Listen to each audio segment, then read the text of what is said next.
Hello again, everybody, and welcome to Friday's edition of Big Blue Kickoff Live, presented by Cadillac, the official luxury vehicle of the New York Football Giants.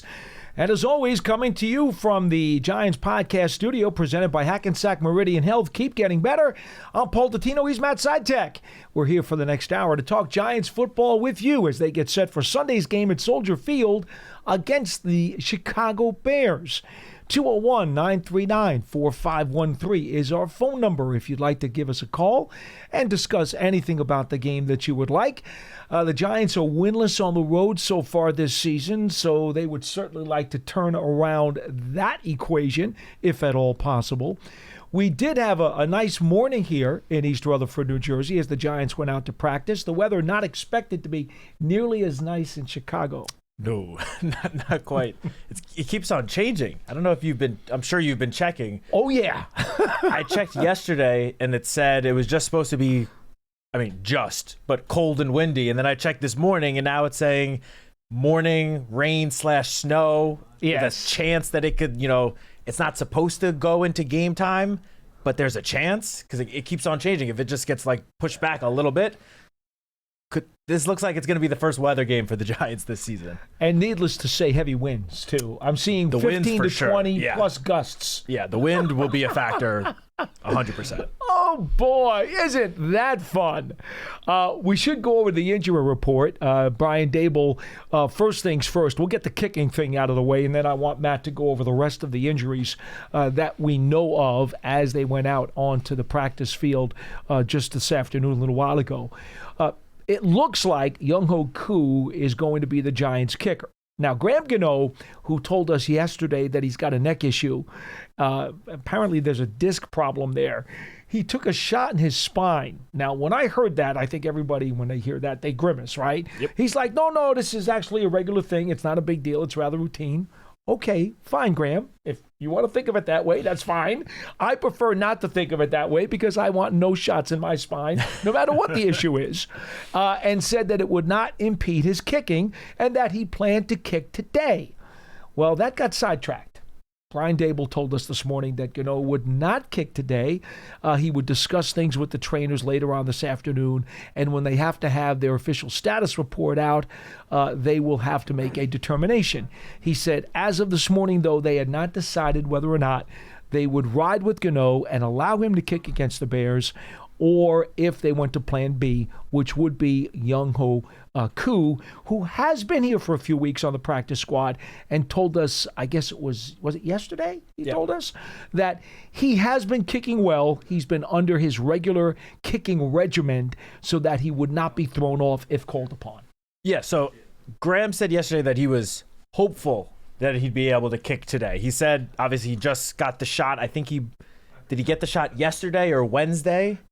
He didn't. I don't think he actually determined or told us when the shot was. He said it was on Monday afternoon that the doctors told him he had an issue. Yeah, so he did say he was hopeful to kick today. It wasn't 100% certain, and obviously Coach Daboll came out and said before practice that Graham will not be practicing. Now, Coach Daboll would not officially rule him out, but as we've come to learn with Coach Daboll, it is rare that he rules a guy out on Friday. He does do it sometimes, but if there's even a 1% chance that the guy is going to be able to suit up, Coach is not going to rule him out, which was the case today. But Coach made it pretty clear it's leaning pretty heavily towards Koo being the kicker. He said most likely it will be Koo. He just would not shut the door completely on Graham being able to suit up. But it does sound like Koo will be making his Giants debut. Mm-hmm. So that, I'm not going to say should close the door on the kicking situation, at least for 1 week, but it's certainly heading that way. Gano was not the only guy that is not practicing. They're out there right now. Correct. Coach Daboll said that there would be a few other guys not practicing. Bo Collins, who has a neck injury, suffered last week. He has not practiced at all this week. Certainly puts him on the pessimistic side of being able to suit up. Mm-hmm. Chauncey Golston, who's been out for several weeks now with a neck injury as well. Darius Muasau has an ankle injury. Again, no practice all week. It's trending that he might be certainly looking like he will be inactive. And the same goes for John Michael Schmitz, who's dealing with the shin injury that he suffered last week. that would lead to Austin Schlottmann taking over at center again, which we have seen him now a couple of times because JMS has had a few, various injuries. Schlottmann's filled in pretty admirably.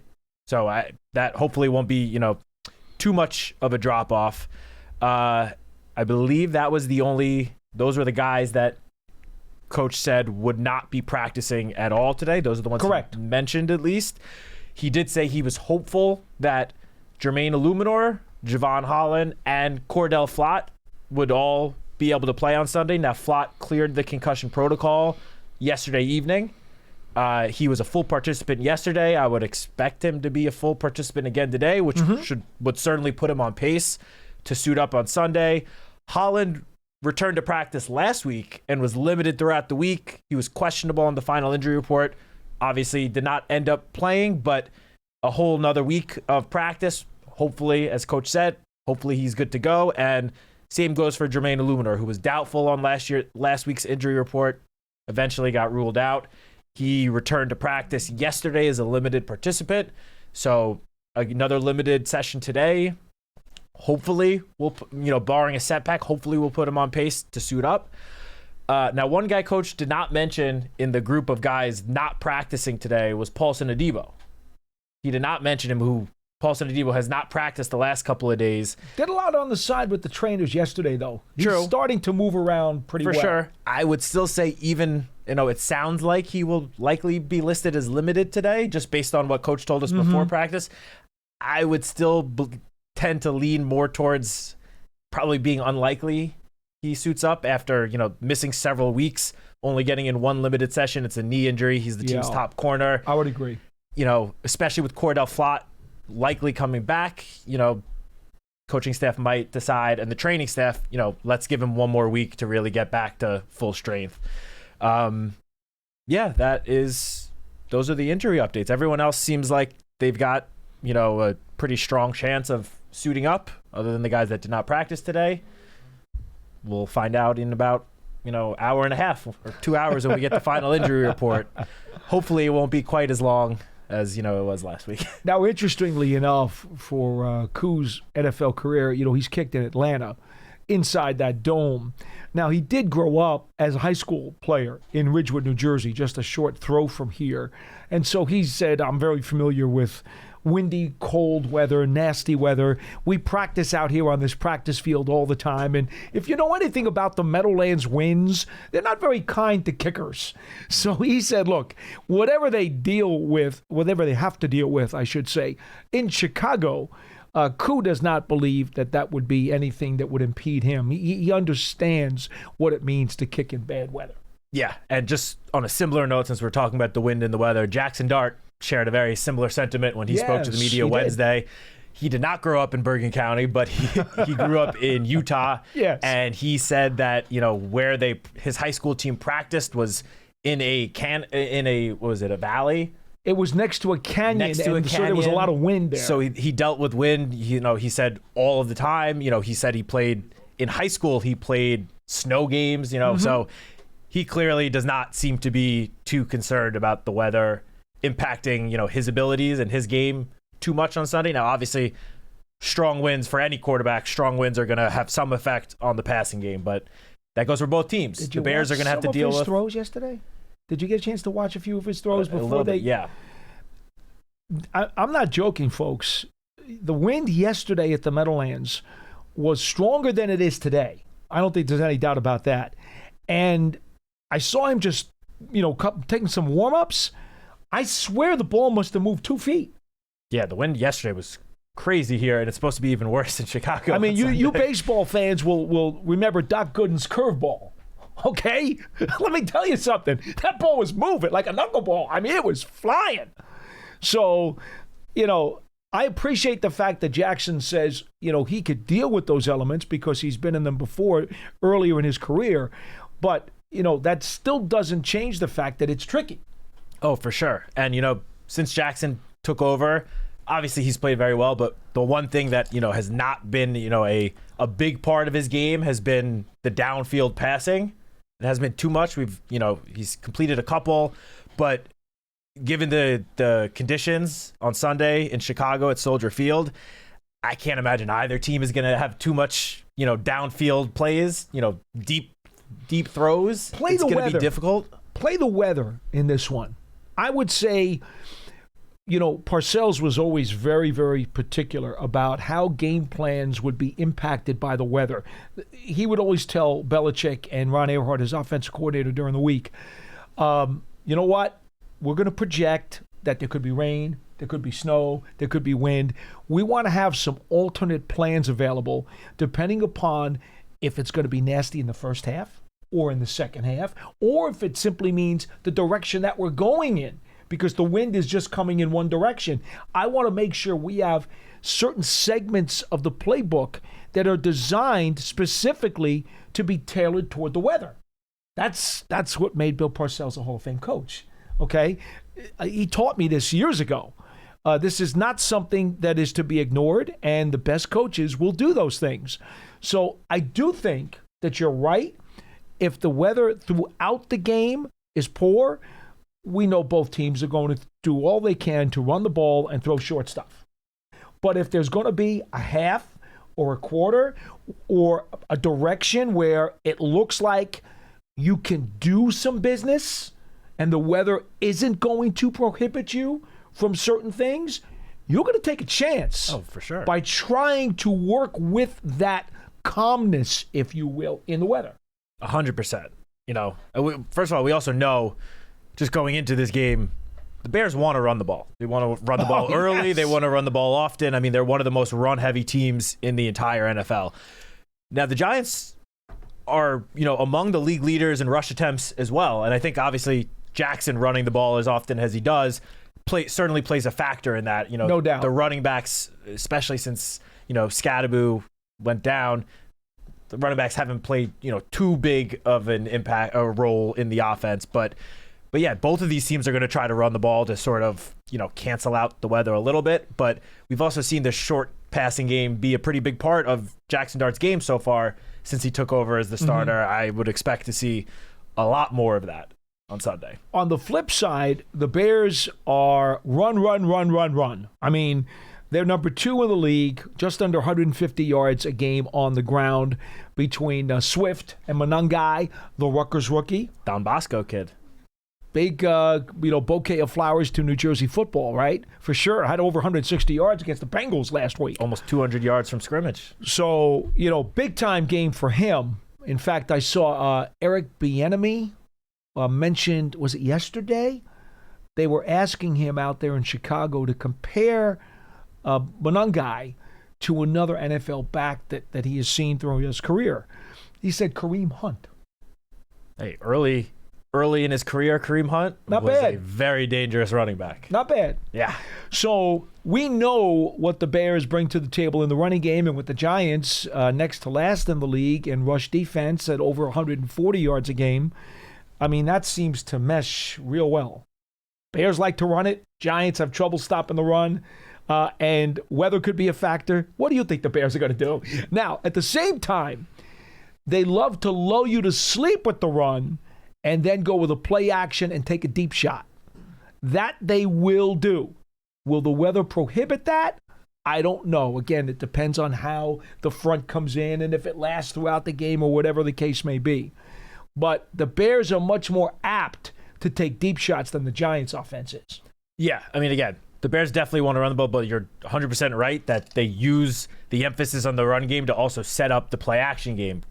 Caleb Williams, his average time to throw this season, I'm not sure if you saw the stat, his average time to throw this season is 3.24 seconds. Yeah. That is the longest a starting quarterback has taken to throw on average in a season in at least the last decade. Since Next Gen Stats started recording that is the longest time to throw for a starting quarterback. So they definitely will use the play action or use the run game to set up the play action. But again, with this supposed wind that's coming, I don't know how willing Ben Johnson is going to be to want to call those downfield shots, because if a ball gets caught up in the wind, who knows where that ball is going to end up. Probably not where Caleb Williams wants it to. So we'll have to see. And you also have to keep in mind, of course, with Ben Johnson, he's got a bag of tricks. I mean, last week, the Bears had 2 different plays that were non-quarterbacks completing or attempting a pass or completing a pass. A total of 4 different guys attempted a pass last week. 4 different guys. 4 different so guys. it was 2 that completed it, Yes. I guess? Yes. I mean, DJ Moore threw a touchdown pass to Caleb Williams. I mean, which we obviously saw the Detroit Lions do that for years under Ben Johnson. Last week, I mean, they've been doing it in bits and pieces in Chicago this year. I feel like last week was sort of like the coming out party for the whole like bag of tricks, but you better believe he's got more tricks up his sleeve that he's going to pull out on Sunday. I think the weather will prohibit him from doing that. You don't think they're going to do any trick plays? I don't. You don't mess around with that. You got enough to deal with Mother Nature. I don't think you want to mess around with trick plays. At least if the game is close, which we expect it to be, I think he will pull out something from his bag of tricks at some point. One other item before we get to the phone calls at 201-939-4513. That is, the Bears are by far the number 1 team in takeaway ratio, plus 13. They have done a sensational job of taking the ball away. They lead the league in interceptions. They've also got a ton of fumble recoveries, so they have the most takeaways, and they have the best takeaway ratio. That's why they're 5-3. All right, let's not pull any punches here, because their defense, the metrics across the board, are kind of in the Giants' neighborhood. They're both of these teams are allowing like 4 touchdowns a game. I mean, that's just the way it is. They're not. Neither team is really stopping anybody, but the Bears, because of their ability to take the ball away, have been able to take advantage of a lot of those situations. They've had a lot of short fields. And this is why they've got a winning record, and the Giants, unfortunately, do not. Yeah, overall, the Bears have the 29th ranked scoring defense. They have the 26th defense in terms of yards allowed per game. But that takeaway stat that you just said is, again, that's what set them up so well in great field position and has led to the Bears having top 10 offense, or the number 6 scoring offense and number 4 in total yards on offense. But they have 2 players tied for the league lead in interceptions. Kevin Bayard, who's, since he entered the NFL, is the NFL interception leader. He doesn't matter where he's playing, he just finds the ball, always. But they also have Tremaine Edmonds, a linebacker, who has 4 interceptions this season. I can't remember halfway through a season a linebacker already having 4 interceptions. That is crazy. They have playmakers on defense, which is why I'm a little surprised that their defense has struggled so much. Now, their defense has dealt with a lot of injuries. Their secondary is very depleted. 2 of their starting defensive backs are currently on injured reserve. So I guess that the injury bug has hit them, which has played somewhat of a role. But despite their struggles in a lot of different areas on defense, they're not great against the pass or the run, but they find a way to get to the football and to force turnovers. The Giants have been, other than the Saints game, the Giants have only had 1 turnover on offense since Jackson Dart took over as quarterback. Mm-hmm. This week will be a very good test on ball security for the Giants, because the Bears are going to attack the ball every chance they get. And it's probably going to be cold and wet. Yeah. 201-939-4513. Let's go to the phones. And Coach Marvin in Delaware is first on our program. Good morning, Coach. How you doing, Paul and Matt? Hi. How you doing, Coach? I'm doing all right. I just wanted to call to say a little bit about the defense. I remember in the summertime, Dabo was talking about Shane was in the lab when they drafted Abdul Carter. Yes. Saying he's in the lab and he's creating for this. And I use that term lab also. But when I'm in the lab, I'm actually creating something. I haven't really seen a lot of creativity with Abdul. I don't know if it's I know they have to sub him in and out. I don't see a lot of creativity in the defense to say that that's what was happening. I don't know if you guys see anything different. To me, it looks like line up, beat the man in front of you. I see a little bit of a twist here and there, but nothing creative. And that could be the personnel they have, and that's why they're not doing it. But I just found that interesting that they haven't done that. I agree with you, Coach, in that there have been stunts or twists, however you like to identify those kinds of plays, when Carter then is looping around to the inside. I like when they do that with him. I don't think I've seen it as enough as I would have liked, but I agree with you. That seems to be perhaps the fanciest thing that they've done with Abdul Carter so far this year. I'd like to see some more things, but maybe they feel as a rookie, and you know the deal sometimes, they don't want to overwhelm these guys. They just want to keep it basic and let him do what he does and see where his skill set is and see how much he can handle mentally. And quite honestly, to be honest, Coach, and I think you'll also give a little bit of understanding to this, the Giants' defense as a whole has badly underachieved. And when that happens, it's kind of hard to start working on one player and saying, let's bring out the best in him. Because what good is that if the whole unit is kind of, flipping and flopping around the field? Yeah, that's a little tough to, get so creative with this rookie who obviously is a tremendous talent, but it's difficult to get creative when you're playing from behind most of every game. There's only so much you can do when you're playing from behind and the other team is just, running the ball over and over again against you. And I agree with both of you, and I'm not saying I'm with you on that. My thing is, where I used to teach is the first thing I need to say to players, especially my star players, is my main thing I used to say was, if you can't take criticism, I can't coach you. Sure. And I feel sometimes we have some players that can't. I hear Carl Banks, and I'm with him 110%. He tells it like it is, and it's guys that don't like to hear it. And if you're not willing to hear it, I can't teach you anything. And I feel that's what's happening. I feel that, and you said this early in the year, Paul. I believe it was it was in August, I think you said something. You had concerns. Well, this was last year. You had concerns about going from a 3-4 to a 4-3. Mm-hmm. And I don't know if I'm wrong with that.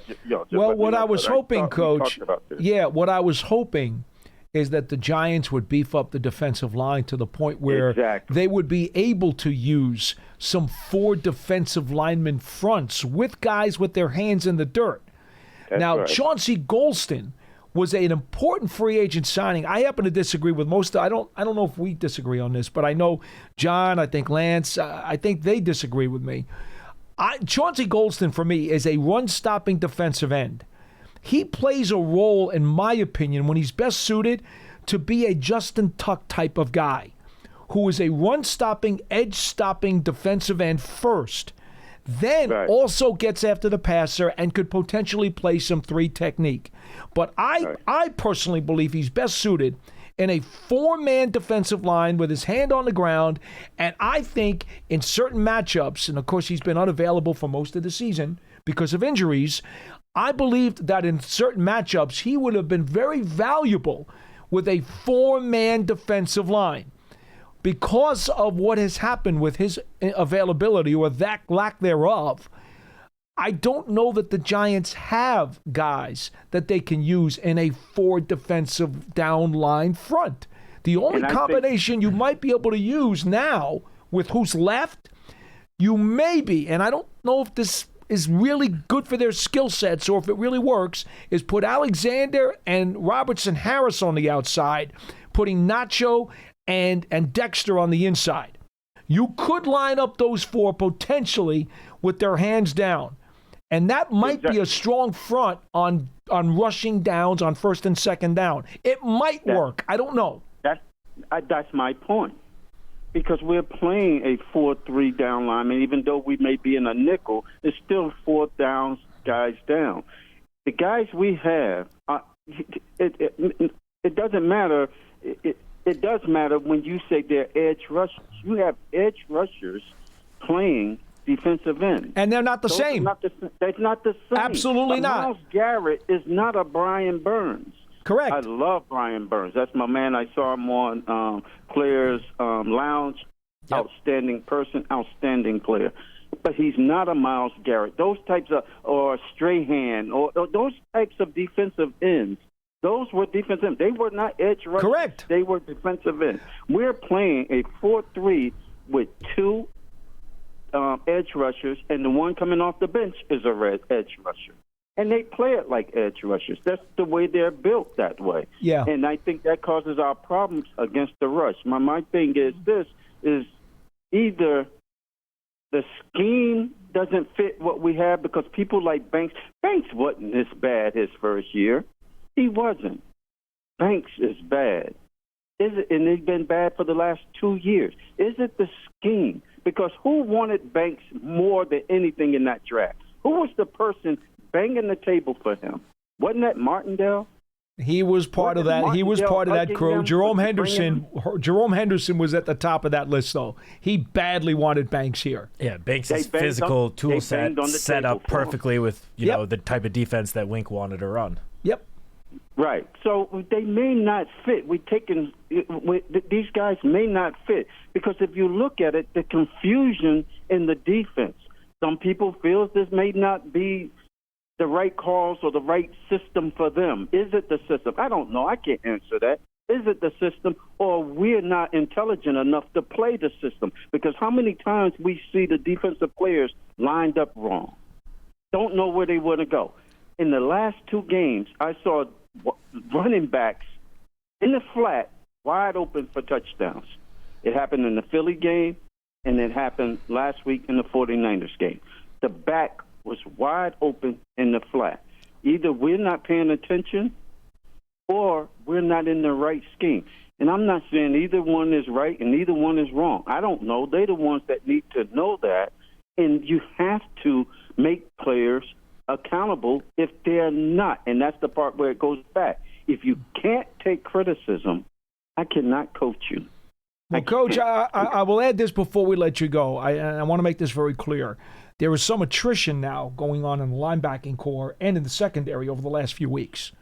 And attrition is part of that equation. We can't ignore that. It is part of it, and you know that as well as we do. Right. I want to leave you with one other note, and that is, according to Stats Inc., and they do a lot of data collection as well as a lot of these other services. I do tend to trust them more. They've got Abdul Carter with 31 hurries, which does lead the Giants, and also 7.5 knockdowns of quarterbacks. So,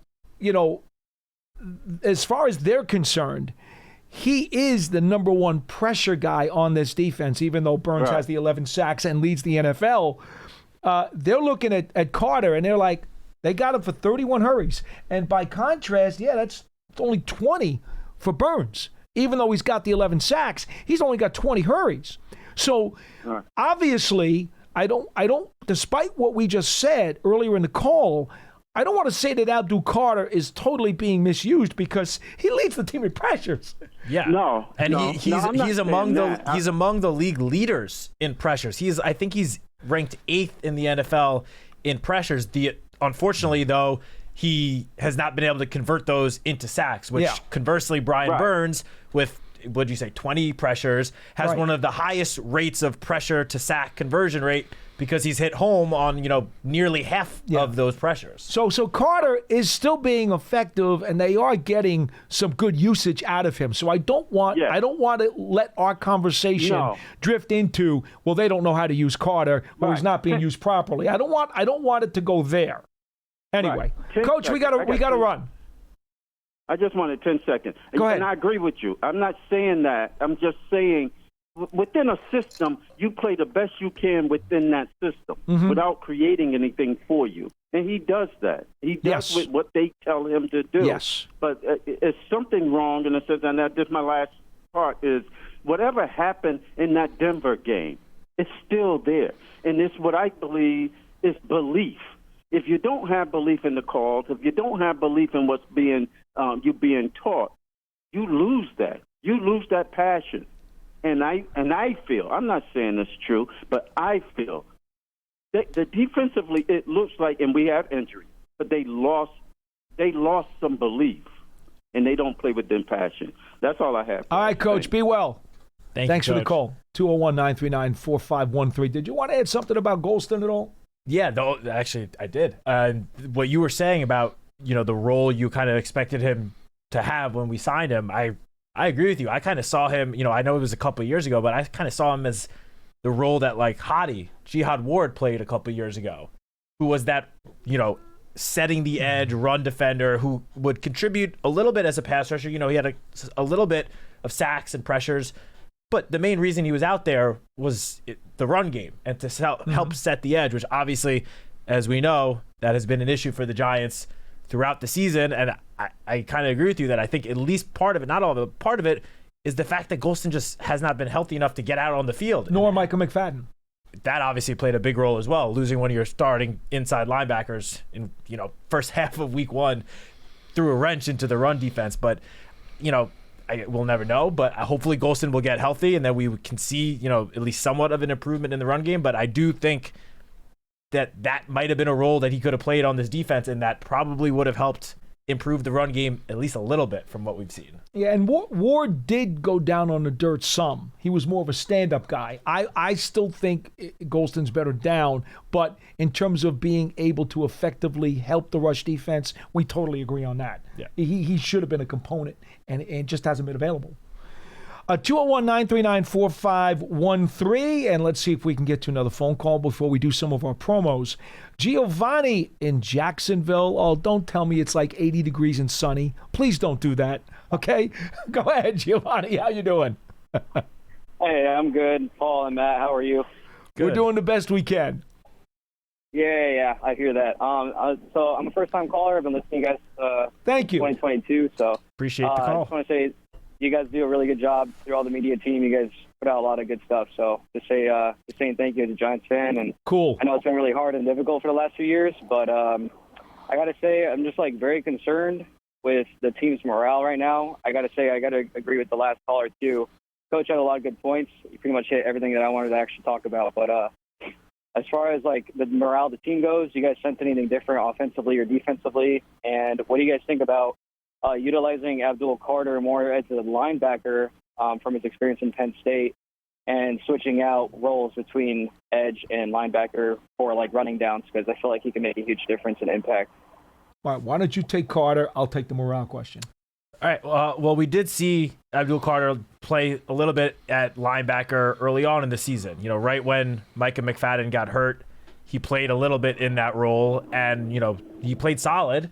But I think we've seen Abdul at his best when he's rushing the quarterback and playing his I guess more natural position. I think it looks like Darius Musa might not be able to, or likely won't be able to suit up this weekend. So, maybe they revert back to Abdul at least getting some playing time at that linebacker position. But, I mean, the Giants want the best players playing, I guess, at their best positions, the positions that they could just play most naturally. And I think we all want to see Abdul Carter getting after the quarterback, which you don't really do that often at linebacker. Could he play a somewhat of a role there, especially this weekend, given Musa's injury? Yeah, I would not be surprised at all. But I don't think putting him there as, primary role next to Bobby Okereke, I don't think that's the best role for Abdul in this defense. And as far as the psyche of the team goes, they took 2 huge right crosses to the jaw with the fourth quarter loss to the Denver Broncos, followed by the Scatterboo broken ankle dislocated ankle. I know I don't want to get into medical terms here, but the ankle injury suffered in Philadelphia. Back-to-back weeks with the fourth quarter letdown, and then Scatterboo, who was such an Energizer bunny for this team, as is Jackson Dart. But you had 2, right? You had 2 Energizer bunnies between Dart and Scatterboo, and then Scatterboo went down. And that says nothing of the fact that Malik Neighbors went down really early in the season, and he was also a guy who could give you a lot of juice and electricity. So I don't disagree with you. I think the psyche has been badly bruised here with this team. I don't see guys in the locker room moping. I don't see them feeling sorry for each other. I don't see them, with their heads down. I won't go that far. It hasn't gotten there yet. But I do believe they certainly have been badly bruised. Yeah, I mean, Jackson kind of even spoke about it after this past Sunday's game. He said, of course, it's very tough to lose. None of those guys are practicing, putting all the hard work in all week, and are not going to be disappointed come Sunday if the team falls. But I agree with everything you just said, Paul. I mean, we see the guys in the locker room every day. They act the same as they did in the beginning of the season. Obviously, a loss on Sunday. The next day, especially when they're going over the film and we're not in the locker room on Mondays, I would assume, those days morale might be a little bit low. But come Wednesday, when the next week sort of starts, the practice week starts, it is all focused towards this upcoming Sunday. They completely put the previous week behind them. What's done is done, and they just focus on doing whatever they can to win this upcoming week. We've seen it throughout the season. We saw it after the Broncos game, after the Scadaboo injury. Obviously, it didn't lead to wins the following week, but the guys are acting, the same as they did at the beginning of the year. They're still putting in just as much hard work, and I do think, obviously, with any team, losing takes a toll. No one wants to be 2-7 in that locker room. I can promise you that. But it's not, affecting. It doesn't seem like it is affecting their psyche, I would say. Giovanni, anything else? Yeah, I just want to say thank you for your perspective on that. I'm just more worried about the culture for the organization as a whole, with all the negative, talk about the team and the morale and everyone's outside perspective.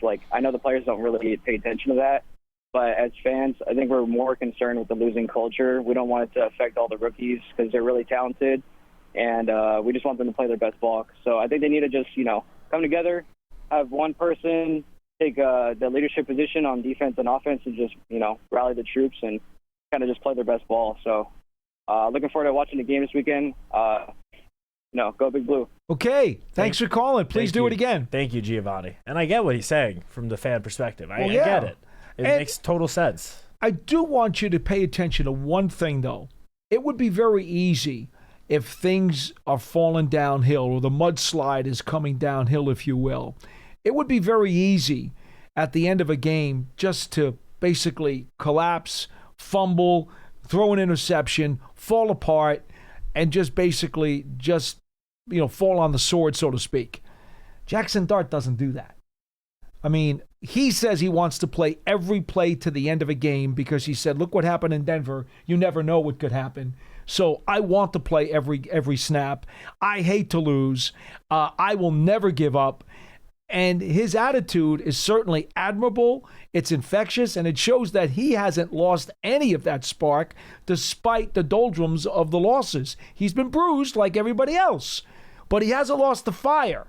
So I don't think you need to worry about that, because what you saw last week, the Niners were in complete control the second half of that game. And to some people, and I've said this on other shows, Big Blue Kickoff on Monday, and I think I said it on another show last night or Wednesday night. Here's the thing about Dart. It would have been very easy for him, even if he's in the game, not to try to reignite a flame on that offense. But you know what? They had 2 fourth-quarter possessions, and he led them to 2 touchdown drives. Okay? This kid wants to learn something from every snap, and he wants to be productive with every snap. That fire has not extinguished.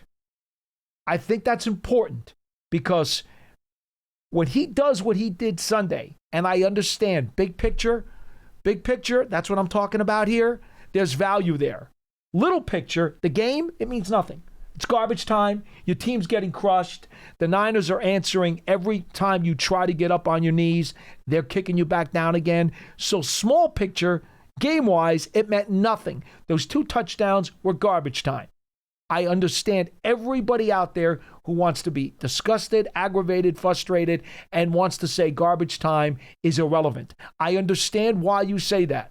But if you have enough of perspective and big picture, you see that that's exactly how you want Jackson Dart to respond with those 2 fourth-quarter touchdown drives, because that proves that he has not fallen into a loser's mentality. Yeah, I agree. You want your rookie quarterback to, not stop playing until the very final whistle, till there's all zeros on the clock, as he spoke about the other day. you want to instill that mentality into your young rookie quarterback who you hope to be the leader of this franchise for the next decade plus.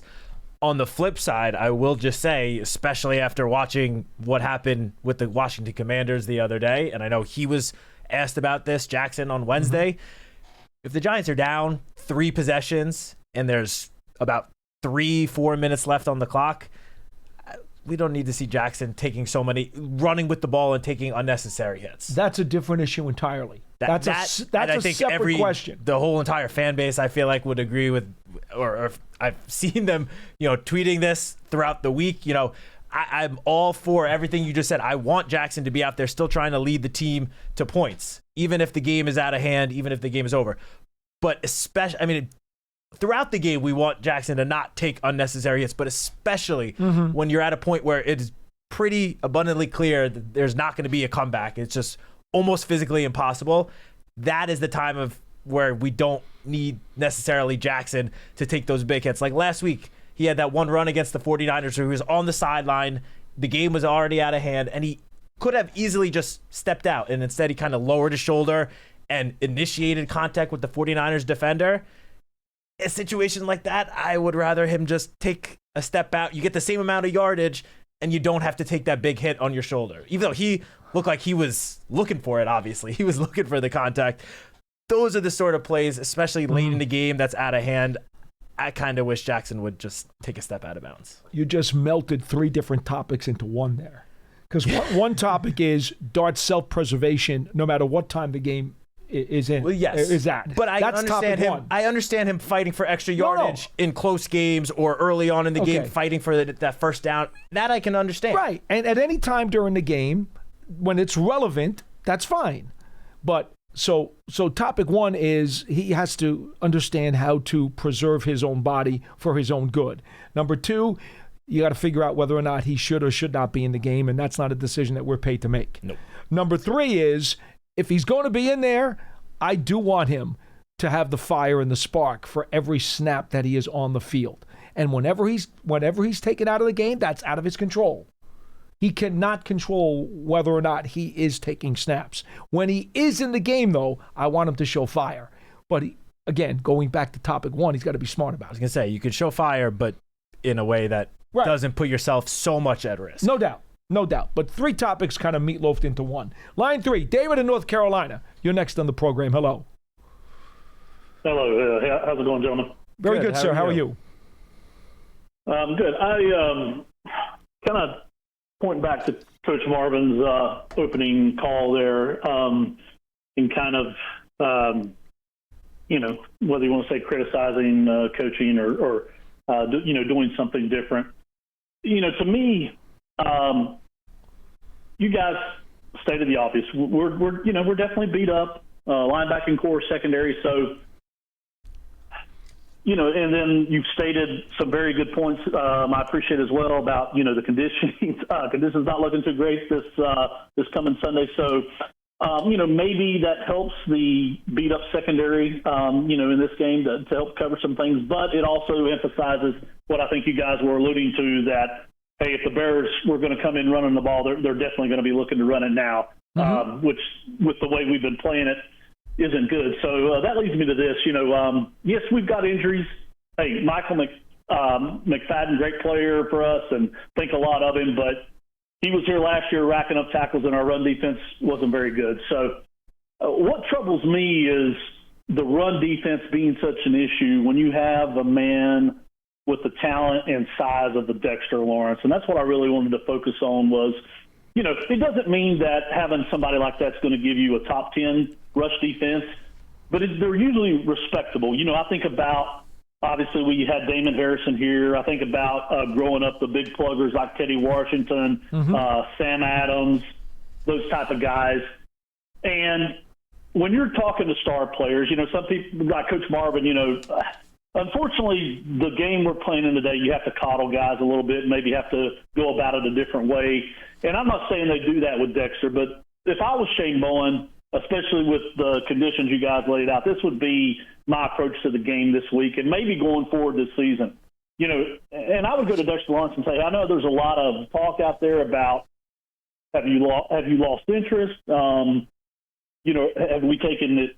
Are we taking it too easy on you? Not holding you accountable? Is there an injury going on with the elbow lingering, et cetera, et cetera?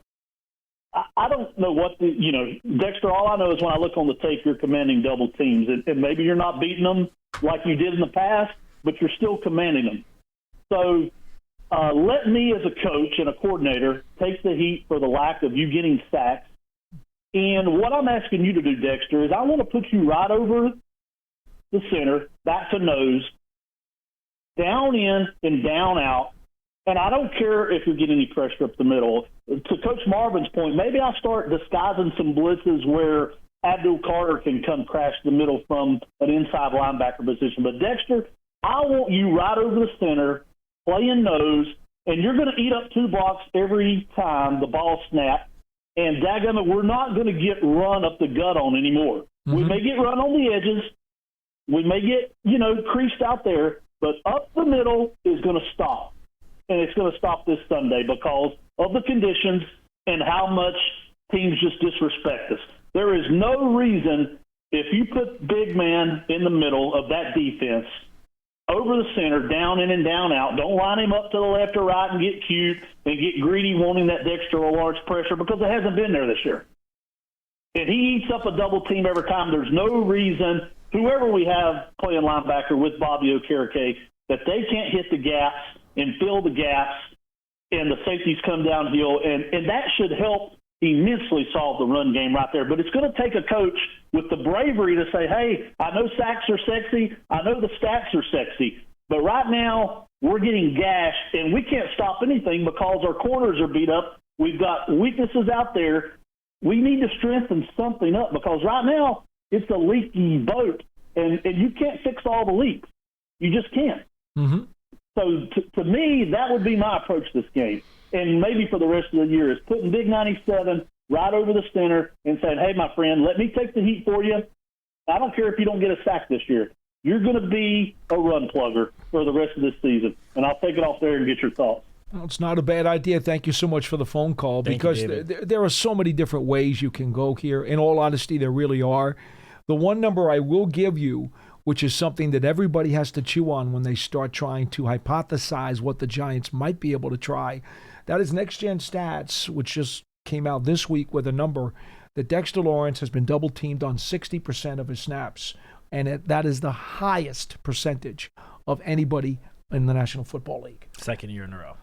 That number did come out this week. That was not a Giants number. That was not just about playing nose tackle or playing, in the different gap as John talked about on Monday. Next Gen Stats says, period, most double-teamed player on defense in the league this year, Dexter Lawrence at 60%. That's just a fact. So anything that you want to do to hypothesize how to help this defense, you do have to take that as a very significant part of your equation. 100%. I think I guess some of the frustration maybe from fans' perspectives is, as I just said, it's the second year in a row he led the league in double team rate. But last year he was, still playing at that all-pro level prior to his injury. Mm-hmm. He had 9 sacks in the first, 8 games of the season, something like that? Imagine that. He missed the last third of the season. Yeah. He was leading the league in sacks at one point. So I think that's how superhuman he was. 100%. I think that's just what the frustration stems from. It's like, this is not new, but it just last year he was still that all-pro Pro Bowl force, and this year the production has not been there, not close to that level, which I can understand that frustration. We don't know if something, in terms of his recovery from the last year's injury, maybe still lingering, still affecting him in some way. It could be. We have no idea. I'm just going to throw one tiny observation out there while you say this. I want to interrupt for one moment because last week there was a practice, and it was the first one all year that he practiced without the elbow brace. Just an interesting fact. I did see him have it back on, though, this week. Then he put it back on. So now, maybe it is still affecting him. And no NFL player is going to admit that injuries have impacted his play for two reasons. One, he has too much pride to do that. Okay? He's not going to do that. And he's certainly not going to tell the opposition that, I don't have, and again, I'm being hypothetical. Player X is not going to tell the opposition, oh, I don't have as much strength or as flexibility as I used to have in my arm. You know why? Because they're going to look to take advantage of that every single opportunity they get. They will target it. So no player, and I know Dexter Lawrence has said he's fine, no player is going to tell you that he's playing with a specifically injured limb. It's not going to happen in this league. It's just not practical. So is it possible? Is it possible that since I've only seen him in one practice without the brace this year, is it possible that something might be up? I don't know the answer to that because Dexter, as per par for the course, is telling everybody he's fine. Yeah, I mean, it could just be, lingering effects from the Could injury. be. I don't think it's like a new injury or anything like that. Could be a preventative so that he doesn't aggravate it or make it occur a second time. Yeah. Could be a number of things. It could also be psychological. Folks, if you've ever played sports, all right, in a competitive nature, and you had to wind up wearing goggles or wearing a brace, all of a sudden, I've come into many athletes in all my years of covering sports who will tell you psychologically, it can mess them up. And they got to get over the hurdle because either they're going to play with the brace and get over that and do what they're supposed to do, or, you know what? They're going to get rid of the brace. And sometimes the trainers with the school, if it's a college program, or the team, if it's a pro program, are going to say to the player, no. We're recommending, medically speaking, you wear that thing. Well, then you have to wonder, what is the potential barrier that may be psychologically impacting that player's performance? Yeah, and just going back to something the caller said, we've obviously seen Dexter be probably, wreck the most havoc lining up right over the center. So I don't disagree with him at all about, Correct. That's probably a good place for Dexter Lawrence to Correct. line up. The thing is, though, I don't know if, putting him there every single snap, I don't know if that's necessarily going to just automatically boost the run defense because, I've said this the last couple of weeks and each week we've seen it come the following Sunday, but the Giants are getting gashed more so on the outside than up the gut. It's the runs to the outside the tackles that is just gashing this defense week in and week out. Whether it's, the edge guys struggling to set the edge or the normal starting defensive backs not being out there, and then you're having backups there, injuries at linebacker, whatever the reasons might be. I'm not going to pinpoint one thing, but There are too many. Yeah, but it's really been the runs outside that the Giants have been like almost historically bad, at least in terms of the last decade since Next Gen Stats started tracking all these different metrics and analytics. The Giants have been among, at least 2 weeks ago, they were the worst at stopping runs to the outside in the last decade, and I can't imagine it's gotten much better these last two games. And I want to make something clear too, and this is a good point that you're bringing up, Matt, because Kayvon Thibodeau has played well as an edge setter, but here's the problem. Okay, if you are the edge setter on Thibodeau's side, and he is sustaining his piece of real estate, he's holding up that blocker. He's not giving any real estate up, and he forces the runner to the outside. Well, that goes down as a win for him. He won his assignment. He did not let that guy cut it up inside or run at him. He forced him to the sideline. Well, now it's up to the corner or the safety or one of the inside backers to loop around him, get out there to the sideline, and knock that guy out of bounds or tackle him. You see? And that's why it's important for people to understand. Kayvon Thibodeau has played very well against the run this year. In fact, the last 2 years, he's played very well against the run. So don't misinterpret or misunderstand that he's an edge guy, he's on the outside, and teams are running to the outside, so he must be terrible. That's not true. He can consistently do his job, but that means the other guys who are being set up by what he's doing are not doing their jobs. It's important to differentiate that. 100%. 201-939-4513. If somebody wants to get in, we'll try to get in another call or two. Matt or Pearson, what do we have on the Giants huddle this week? I think something new just went up, didn't it? Yes. Yeah, we had an interview with Tyler Nubin, and just talks about the season and how they can get better in the run defense. Kind of good interview, though. Well, again, as a safety, right? As a safety, he's one of those guys who has to line up some of the run fits from the back end. And when guys are being funneled to different spots, he's one of those guys who has to come up and plug it. 100%. And, hopefully Javon Holland, if he's able to return, he will help with that.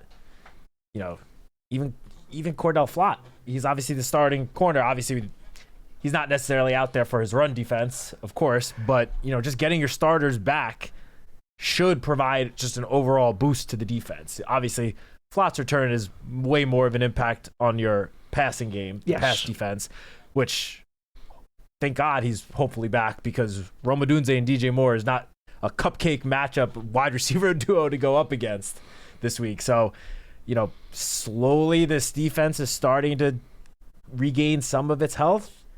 Hopefully that will have an impact overall, but especially when it comes to the run defense. We have 2 minutes left on the program, and let's go to Phil in North Carolina.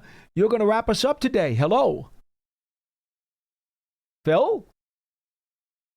Phil, are you there? So, Paul. There you are. So, Paul, I was listening to what you were saying on the run defense, and I coached. I was a defensive coordinator in middle school for the middle school kid for about 8 years. So, how I taught the DNs would be to go upfield about 3 yards and invite the runner to cut inside. In between. Yeah, you could do that too. No, inside, yeah. Sure. So,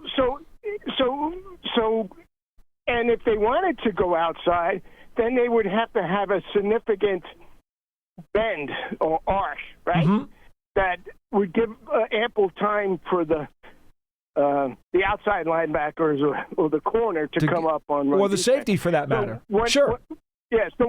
So when I heard what you were saying, it almost sounded the opposite of that philosophy. And no, not at all. Interpret what you said. Yeah, not at all. We agree totally, but there is another part to this which I left off only because a lot of people are looking at Kayvon and saying, well, he's out there on the edge.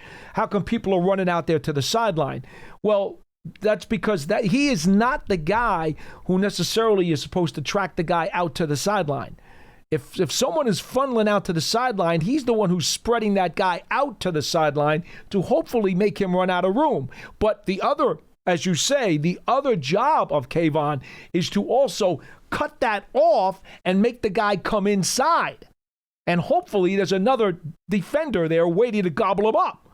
There, no question. He has multiple responsibilities. Okay. You're right. Okay. All right. Gotcha. All right. No good. problem. All right. That's what I wanted to clarify. I appreciate that you did. Thank you. Thank you, Phil. 201-939-4513. I will say just on that one point, I will point out that 2 weeks ago against the Eagles, that long Saquon Barkley touchdown run at the beginning, that's exactly what happened. Brian Burns pushed the left tackle, was it Jordan Mailata, back, setting the edge, but then Saquon cut it inside, got that lane right inside Burns. And nobody was home. And took it 65 yards to the house because no one was there. So, again, run defense is a team effort. It has to be. It can't just be one guy doing his job, it's got to be everyone doing their jobs. Otherwise, you're going to have plays like that Saquon run where he has a wide open lane and just takes it 65 yards. You've been doing shows with me long enough. It's a spider web. Yes. Every strand of the spider web impacts another strand. That's the way this game is played, and it's why it's the greatest game in the universe, because it is a spider web. Folks, that'll do it for this edition of Big Blue Kickoff Live here on Giants.com and the Giants YouTube channel. We will be back again on Monday following the Giants game on Sunday in Chicago at Soldier Field against the Bears. Once again, it's a 1 o'clock kickoff, which means at 11 a.m. you can tune in to WFAN for the 2-hour Giants pregame show. You can also get the pregame show for 2 hours after the game on WFAN. And immediately following the game, you get the 1-hour post-game show on MSG live with video. So we'll get locker room reaction. And Giants.com. And that always streams on Giants.com as well. Yeah. Yep. I'm too busy doing the show. I can't watch it on the app. I get to watch you after the games. Don't be afraid to use the app, especially if you're out and about. As long as you're not driving. Okay. I don't encourage that. That's not a good idea. So in any event, this has been Big Blue Kickoff Live presented by Cadillac, the official luxury vehicle of the New York Football Giants. And as always, we have come to you from the Giants Podcast Studio, presented by Hackensack Meridian Health. Keep getting better. For Matt Citak, I'm Paul Dottino. We will see you next time.